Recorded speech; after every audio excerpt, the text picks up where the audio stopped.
এই ভিডিওতে আমি দেখাবো কিভাবে আমরা আমাদের শিপিংয়ের যে লেভেলটা রয়েছে সেটা কাস্টমাইজ করতে পারি।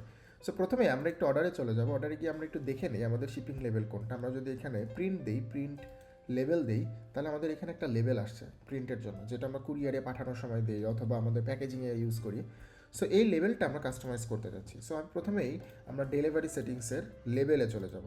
লেভেলে যাওয়ার পর এখানে আমরা অনেক লেভেল দেখতে পারবো, যেখান থেকে আমরা আমাদের পছন্দ মতো লেভেলটা চুজ করে নিতে পারবো। আমি একটু কয়েকটা লেভেল দেখি। হ্যাঁ, এটা সুন্দর, এটাও সুন্দর, আমার এটা খুব পছন্দ হয়েছে, তো আমি এটা অ্যাক্টিভ করে নিচ্ছি। এখন যদি অ্যাক্টিভ করে আমি যদি আবার অর্ডারে যাই একটু টেস্টিংয়ের জন্য, সো আমি যদি এবারে আবার দেখি, দেখতে পাচ্ছেন আমার লেভেলটা কিন্তু আপডেট হয়ে গেছে। তো এইভাবে খুব সহজেই আপনি কিন্তু ডেলিভারি সেটিংসের লেভেল থেকে আপনার পছন্দ মতো লেভেলটি কাস্টমাইজ করে নিতে পারেন। ধন্যবাদ।